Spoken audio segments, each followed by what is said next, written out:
What's up, guys? It's Coach Grant with First Down Training, and today we're going to be breaking down a route that DBs cannot guard if you run this correctly. So I hope this video helps you guys out. I hope it can teach you a few new things. But also, fellas, we are traveling out to 15 more states this offseason for 2-day-long QB and wide receiver training camp. So if you guys are local to the San Francisco area, Orlando, New Orleans, Charlotte, Dallas, the DMV, St. Louis, Honolulu, Boston, Cleveland, Austin, Texas, Seattle, Newark, Denver, or Los Angeles, and would like to come out and get some work in with us for 2 whole days, we would love to have you out. So check out that very first link in the description below if you're interested. It's 8 hours of training. We'll have DBs out there for one-on-ones on the second day. So check out that very first link below, fellas. We'd love to have you there.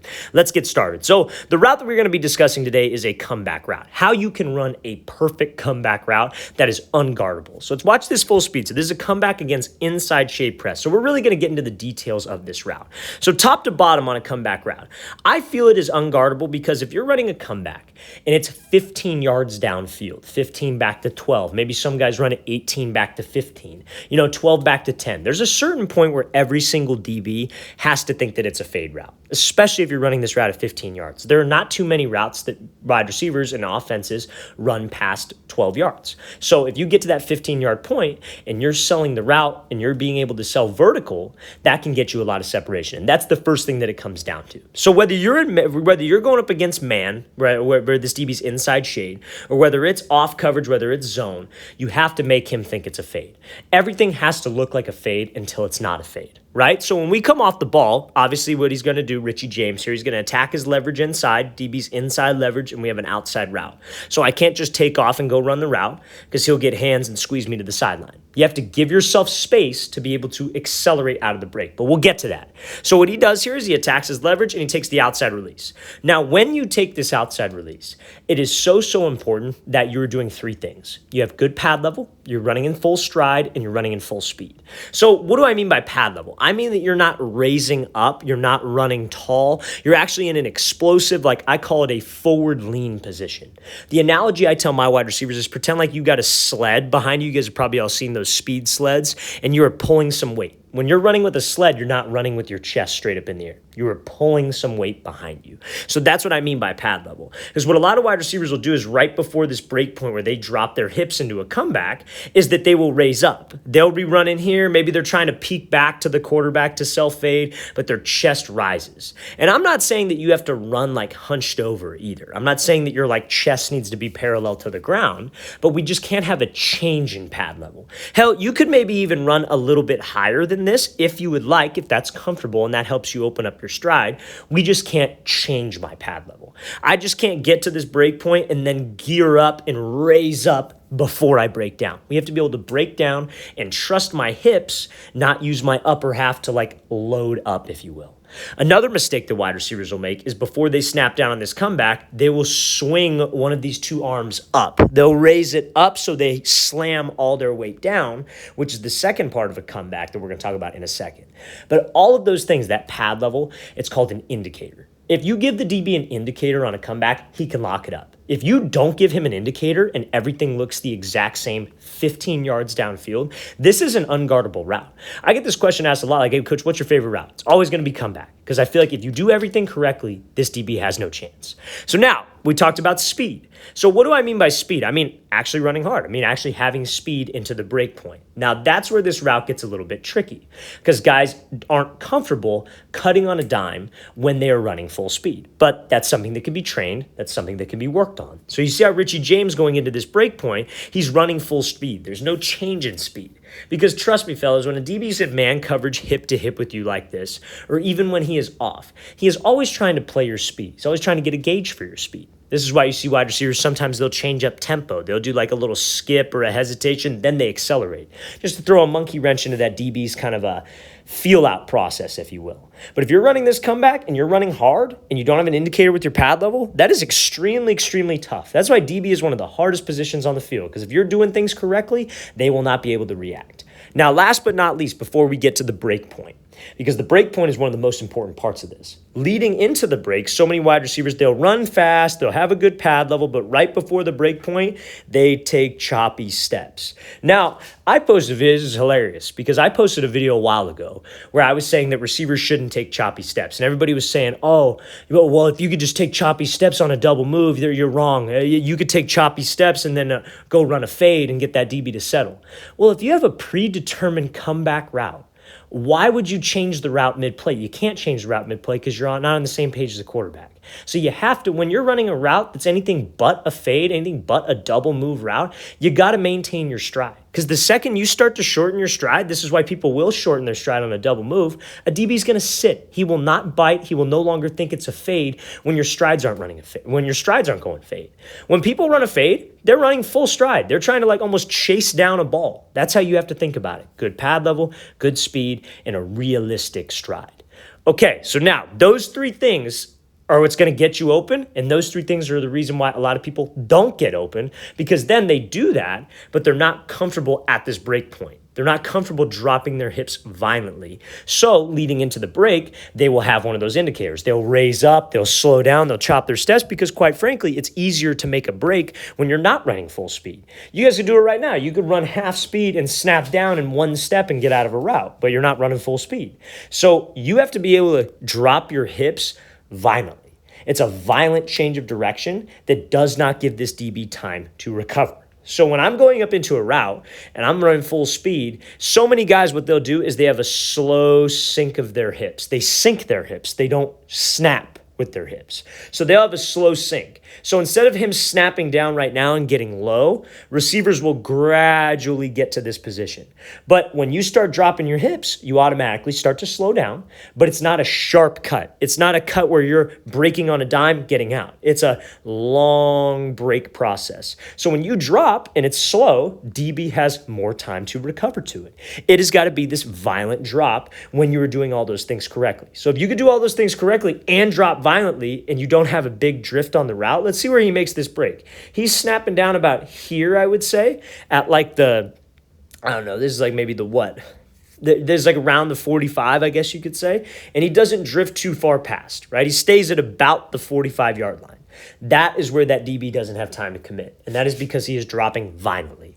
It should happen all at one time. It should not be a slow sink, like I said. It should be a snap. You should be bringing your chin to your knee. You should be trying to drop your butt down, because if I can do that and I get to this low explosive spot, that gets me to the acceleration point.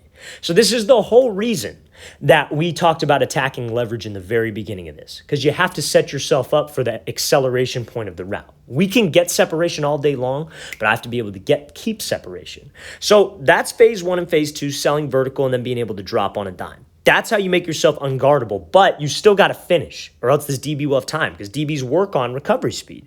So off the line of scrimmage, like I said, we didn't want to just, he's inside shade, we didn't want to just run outside, because if I just run outside, DB's going to be able to get hands and squeeze me to the sideline. So when he squeezes me to the sideline and I'm running, like let's say instead of running this comeback right here on this red line, he was maybe a yard or two over because he didn't attack leverage. You physically cannot run back to the ball. A comeback is 15 back to 12, 12 back to 10, 18 back to 15. So you have to be able to give yourself room. That's why your press release is super important. That's why we're going to get into zone coverage in a second with the clip from Justin Jefferson running a comeback. But you have to give yourself space, because now when I get low and I'm in this explosive position, that low position, just like, like a 40-yard dash, that first 5 yards, they call it your drive phase. That break point's like your drive phase. That's creating energy so you can accelerate and actually run back to the ball and win the race to the ball. You want to think of it like there's a finish line right here. Who's going to get there faster? You or the DB. And if I do those things correctly, like I mentioned in the beginning, I drop violently, I cut sharply, and I'm able to accelerate, and I set myself up with space off the line, I can always win on this route. Let's play this thing again, full speed one more time. This is a textbook comeback here from Richie James. I love this route. Love getting that DB to open up his hips and then being able to break on a dime.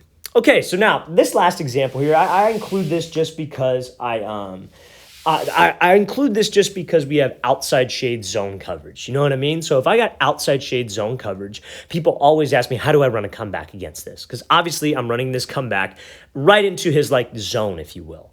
So you have to be able to threaten the inside shoulder, but we'll get to that. So let's play this full speed. So Justin Jefferson comes off here and he does this kind of vertical set move, slips to the blind spot, and then is able to run out on the comeback. So again, it comes down to giving yourself space to accelerate. So when we have zone coverage, so often people love to talk about this area right here. That's called the blind spot. So anytime that you have a leverage look from a DB, whether it's press coverage, whether it's zone coverage, whether it's off man, you have to understand what his responsibility is with that leverage. So what leverage does he have right now? He's outside shade. The only reason he's outside shade is to prevent a comeback, an out route, a fade route.